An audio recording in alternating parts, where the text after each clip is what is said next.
আপনারা কি জানেন যে একটা মানুষের কতটুকু পানি খাওয়া লাগে কাজ করলে? বিকেলে আঙ্গ তো পানি খাওয়ার খাই আং গিরেছে আনে না গৃহস্থ আনে নাই নাকি? গিরেছে গিরে মানে কিডনি আছে তো জানেন তো? কিডনি কোন জায়গায় থাকে অন্ত কইতে পারবেন? কিডনি যে আছে এই যে এখানে থাকে, এইখানে। অর্থাৎ আমি যে প্রস্রাব করি, এটা কেউ পানি কই থেকে আসে, প্রস্রাব কই থেকে আসে, কে দেয়? কিডনি। নর্মালি যদি মাঠে কাজ করেন, প্রচুর পানি যদি না খান, তাহলে কিন্তু আপনার কিডনি নষ্ট হবে। আর কিডনি এই যে এখানে থাকে, কিডনি নষ্ট হলে আপনি কীভাবে বুঝবেন বলতে পারবেন? একটা জায়গায় প্রস্রাব করলে ফেনা উঠবে, অতিরিক্ত ফেনা।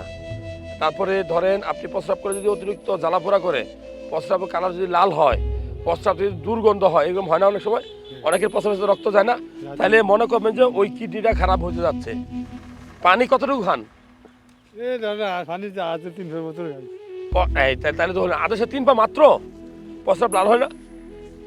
পানি বেশি করে খাবেন মুরব্বী, কাজে লাগবে, এটা আপনার জন্যই কিন্তু, বুঝছেন?